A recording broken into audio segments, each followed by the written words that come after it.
Lula and the Workers' Party raised millions out of poverty, and he arguably became the world's most popular democratically elected leader, at least in the 2000s. Scandinavian variant of socialism, or Pelle Dragstad call it Nordic socialism, has produced the most flourishing countries in the entire world. They have a place for markets, and some people try to characterize them as capitalist societies. But you have 65% unionization rates, an extremely expansive welfare state, real challenges to the wage-labor relationship that occurred, especially in the 1970s, with an attempt to transition to fully worker-owned firms.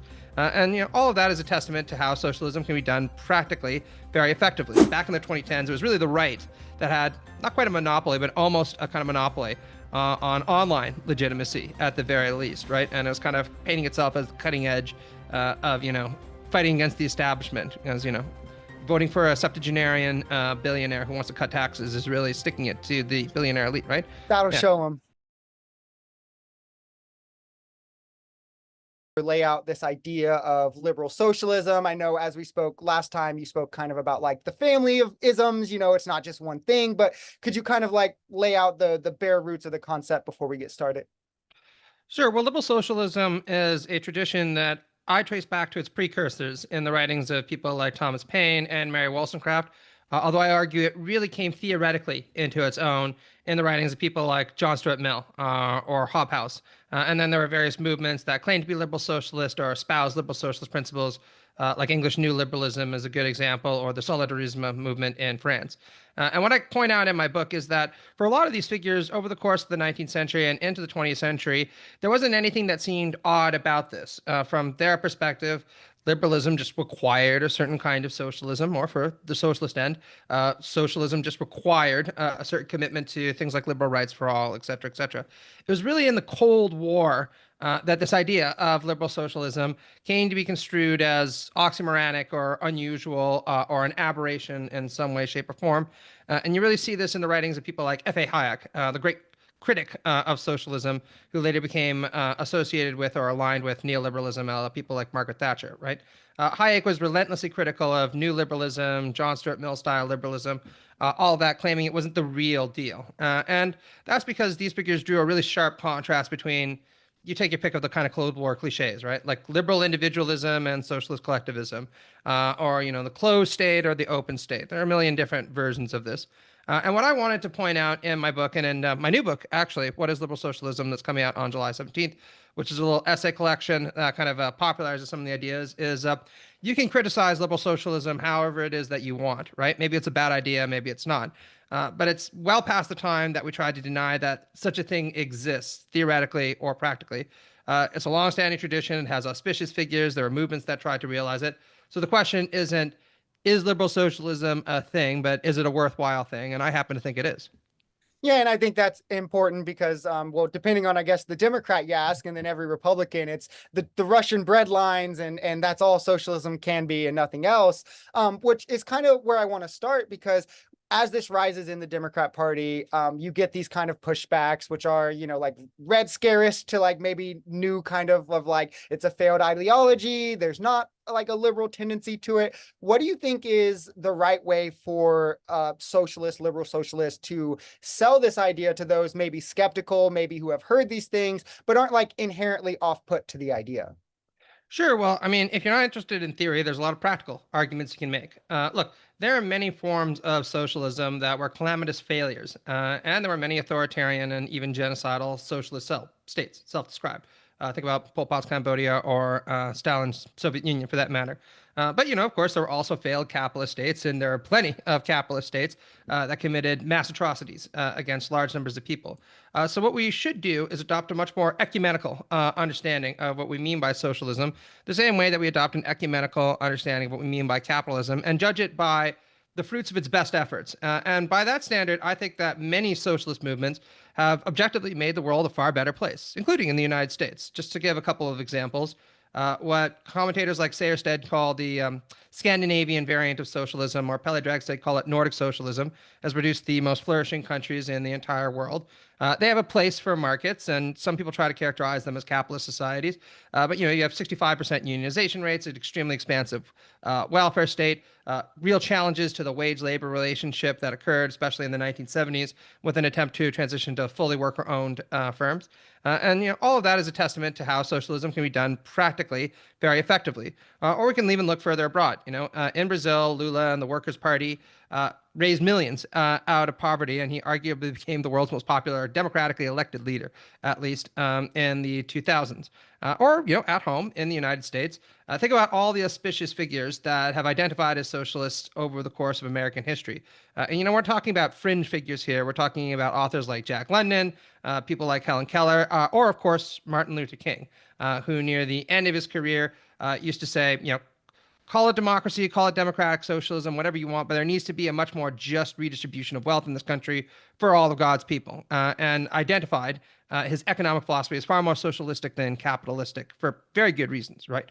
And I defy anyone to say that MLK didn't make this country vastly better, not just for the black community, of course, but also even for the white community. That for all the reasons James Baldwin gives, we're kind of not burdened, but constrained by their prejudices and their racism in a way that really is soul distorting in certain profound ways, and that MLK helped elevate us above by appealing to the better angels of our nature. So I think socialism has a long and auspicious history, although there are a lot of mistakes that have been made, same as with capitalism, with liberalism. And so I'd encourage Americans to try to look at what socialism can do in the 21st century rather than kind of pay too much attention to all the kind of propagandistic efforts to paint it as inherently a bad and failed philosophy. And then just one more question kind of on that, because you said something interesting about the Nordic countries, and you do, like a lot of people do, they're like, oh, well, those are just capitalism anyway. Any success you can point to is just secretly capitalism. Do you think is there credence that should be given there where it's like, okay, well, that's still what we're pushing for? Or is there sort of like, how much effort should be put towards dispelling kind of, well, it's not capitalism versus, well, if this works, this is what we should be doing? Well, I tend to agree with the logician Scott Zahan. He wrote a really good book called Socialism, A Logical Introduction for Oxford University Press. And he said, look, if you're looking in the world for pure socialism or even pure capitalism, you're never going to find it, right? Every economy that we've ever encountered from the 19th century onward is a blend of the two. So the question isn't really, is this pure socialism or is this pure capitalism? But what blend is best? And Sahan says, look, call it whatever you want, but by any metric, the Nordic states are far more socialist than the United States is. And they are more successful, which, if nothing else, implies that the United States and other countries, I point to my home state of Canada as well, they could do with very strong injections of socialism. But I think historically, really, there's no denying, the kind of role that socialists played in building Nordic social democracy. Just to give a couple of examples, in Sweden, which is probably the most well-known of the states, by the 1970s, Olof Palme, who was the kind of iconic prime minister, said that Sweden was more socialist than those countries that self-identified as socialist. And that's because the state had assumed a very important role in securing the good things of life for everybody. Unionization rates were extremely high, and there was a big push by figures like Rudolf Meidner to try to secure actual worker ownership of all the means of production by gradually making workers, or at least trade unions, the majority shareholders in the companies where workers worked. So my claim would be, and I talk about this in my review of Pelle Dragsted's book, Nordic Socialism, you should see it kind of like a rocket ship, right? If you're trying to get to Mars, which I think all socialists should do, that's fine, right? It's very good to be ambitious and to want to go further than even Nordic social democracy or Nordic socialism. But if I was trying to get to Mars, that doesn't mean I would ignore rocket ships or engineers who got us to the moon. I would sit there and say, you got us to the moon. We should probably learn and build upon that. And let's try to get to the moon again and then see how much further we can go. So I'm not saying limit ourselves to Nordic socialism or the Scandinavian variant of socialism. I think we can do better than that. But boy, oh boy, would that be a good place to start here in the United States. Yeah, I do. I agree. I think a bit of pragmatism at the beginning. I mean, it's a hard sell. We should take the wins we can get. And then Absolutely. on that kind of organizing front electorally, in America, obviously, like regional differences come into a play. Like, and that's another thing you hear with people talking about this idea of the rise of socialism. It works in New York, but it'll never work in like Iowa or Indiana. Something I maybe feel sometimes as a dues-paying DSA member in deep red Indiana. I'm curious how much, in terms of trying to build this movement, should maybe the focus, the framing of things change, or is there like a central kind of idea of this liberal socialism you think that surpasses regional nuance? Well, I think that a lot of the core principles are ones that anyone can sign off on, right? I don't think it really matters whether you go to rural Ohio or Indiana or downtown Manhattan. A lot of people in this country are profoundly pissed off at the lack of public health care and the poor quality health care, and the fact that we spend so much money or give so much of our hard-earned money to health insurance companies, right? That seem to have very little actual interest in securing our health. I don't think you can go anywhere in this country and not hear people talk about how pissed off they are about control of politics by the rich, or what Bernie Sanders calls oligarchy. Now, that does not mean that just because a lot of our principles probably could resonate anywhere, that you want to adopt exactly the same tone or pitch to people in exactly the same way. There you need to kind of be subtle enough to realize that when you're talking to a 65-year-old who wants to keep her pension, you're probably going to talk to them a little bit differently than you would a 21-year-old student who has really been radicalized by the Israeli-Palestinian conflict, right? So good politics is all about kind of recognizing these different groups and trying to find ways to pitch to them. And look, I'm not a political activist. I've done a fair bit of that in my time. It's not where my skill set is. There are people who are way more knowledgeable about it than me, right? But I think that DSA generally has gotten a lot better at this over the course of the last couple of years, right? And I think you're seeing the fruits of that right now when we're winning across the country, including, I should add, not just in New York and deep blue states, but even here in Georgia, right?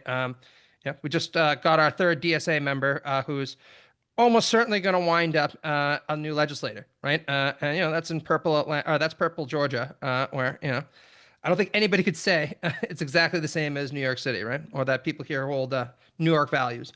Totally. And I mean, there's Malak Kuros in Colorado as well. So it's Yeah. definitely there's a big variation. On the kind of front of like the organizing, or I guess actually within the Democrat Party, we've seen like you said, DSA candidates winning these primaries, but then there's almost like a vitriolic response from, I guess, quote unquote, the establishment Democrats, centrist, that kind of way. Do you think the future is in the Democrat Party, or do you think that there needs to be like a separate movement? Because the trade-off is like we're winning more, like we do have more people in these seats by running in the Democrat Party, but then there is this like vitriolic pushback at the same time. Yeah, I understand that, right? I mean, one of my rules of thumb for politics right now is if John Fetterman is pissed off at it, it's probably a good sign that you're on the right moral and political track, right? So look, I came of age in a time period where we became extraordinarily disillusioned with the Democrats, right? I was there when Obama was elected forever ago. You know, I had a little bit of hope that things would change because he promised hope and change, and then nothing actually ended up changing, right? If anything, by a lot of metrics, things got worse, and then Donald Trump was elected into office, and even the kind of minimal achievements that he was able to kind of push forward got rolled right back. So I think we should be extremely wary of the Democratic establishment. That said, I very much am on the side of those DSA members that think that we should try to co-opt the Democratic Party and then transform it into a vehicle for our own agenda. And the reason for this is, and this is where I'll put my political science hat on, it's extremely difficult to be successful as a third party candidate in this country, right? Even UG Debs at the kind of height of the Socialist Party won 6% and about 1 million votes and no meaningful political power. And that's not to kind of shit on Deb's achievements, right? I mean, what he did was historic in a lot of ways, but it was limited. By contrast, if you look what we're doing right now, working within the Democratic Party has secured us the mayoralty of New York City, the largest city in the country. And Zoran was then able to use that as a springboard to almost immediately get more socialists elected into office, to the great chagrin of a lot of people within the Democratic establishment. So I'm not saying that working within the Democratic Party and trying to take it over and ideologically realign it is a perfect strategy. I can absolutely understand a lot of the contempt people have for the Democrats, especially establishment Democrats. But I think success is its own answer to a lot of these questions. Totally agree. Yeah. The last one on that front, and then I have one more question for you is what about right now? And I kind of use that loosely, obviously, like the last 10 years or so.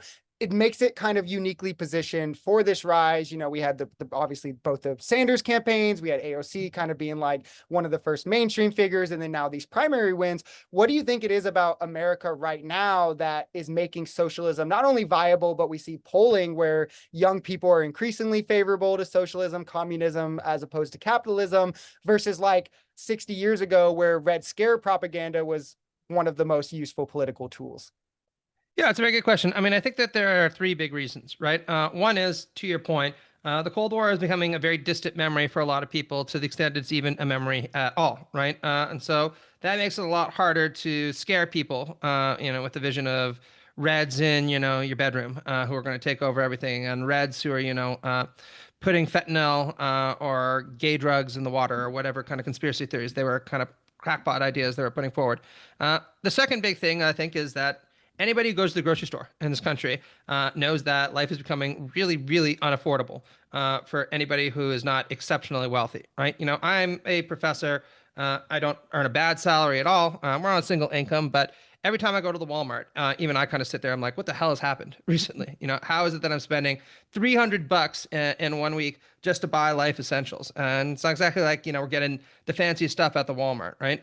And you know, everybody else I know who's not a millionaire feels the same. So I think that that's a big part of it. And then I think the third reason is there's just a great deal of exhaustion that is being directed towards the establishments in both parties. I think in 2016, Trump was very clearly a beneficiary of that, although now, of course, he has become the establishment, as everybody knew he would, right?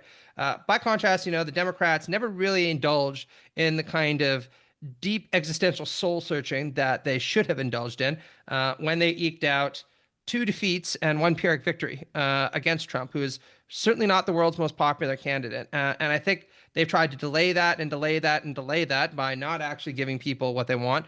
And now the check is long overdue, and it finally has to be paid. Yeah, and the last question is kind of back on liberal socialism and kind of building it up as a concept.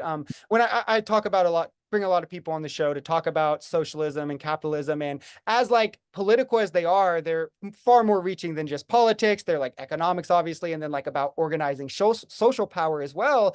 How much of like building up liberal socialism and like the movement do you think needs to happen outside of I guess social politics could apply, but outside of like electoral politics and more so on the ground, just reaching people and selling them on this idea of maybe the economics of it, the social kind of parts of it, more so than just winning seats even?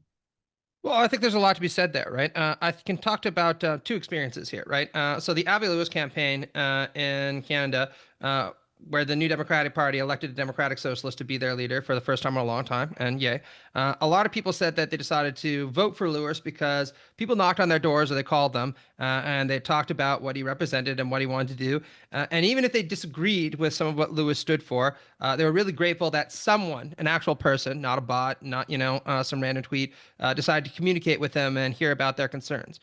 The same kind of thing is something I hear every day whenever we listen to people in Atlanta talking about why it is that, at least in some of the more urban districts, they're interested in elected Democratic Socialists. The big thing about the Kelsey Bond campaign is people said somebody knocked on their door, talked about what Kelsey stood for. They thought, I don't agree with her about everything, but thank God somebody actually is here listening to what I have to say and seems interested in taking what I say seriously. So I think that human connection is a big part of politics that can sometimes get lost in a digital era when everyone thinks it's just about marketing and spinning stuff online or TikTok or whatever. Because you're always going to be more attentive and more appreciative of an actual person who comes and listens to you than just seeing something that the algorithm is spinning your way. I think a second thing that people like me can do is there's really an intellectual case that needs to be made at the higher end for why a viable socialism isn't just possible but desirable. And I don't think you saw a lot of that in the United States for quite a long time, where really at the upper echelons of things, what you really saw was at most a kind of center-left liberalism that was being advocated for. Things are starting to change quite rapidly, though, as you see more and more intellectuals and influencers be at least socialism curious, or who are offering viable blueprints for what socialism could look like. Just to give one example of this, my friend Ben Burgess, along with Bhaskar Sunkara and Mike Beds, have a really good new book coming out soon called The Blueprint, which is the only way to describe it is a really wonkish kind of policy-minded book that makes the case for how to do democratic socialism in the 21st century. And, they really get into the nitty gritty nuts and bolts of it. And I think that that's a wonderful thing, right? What we're really doing is showing how this could be workable and pouring a lot of intellectual energy into showing the practicalities of what socialism would look like rather than just issuing big, grand declarations about how it's going to change the world and how it's going to be better and how, manna will rain from heaven and the sea will turn into lemonade or whatever it happens to be. So that's the intellectual side of thing. And then I guess the third thing is just stuff that what you guys do, right? Reaching out to ordinary people in the spaces where they're at, trying to create content, trying to create accessible entry points for people to learn about these things. All that is super valuable, especially I think for the under 40 crowd. And I think you're starting to see more and more of that also. Back in the 2010s, it was really the right that had not quite a monopoly, but almost a kind of monopoly on online legitimacy at the very least, right? And it was kind of painting itself as the cutting edge of, fighting against the establishment. As, voting for a septuagenarian billionaire who wants to cut taxes is really sticking it to the billionaire elite, right? That'll Yeah. show them.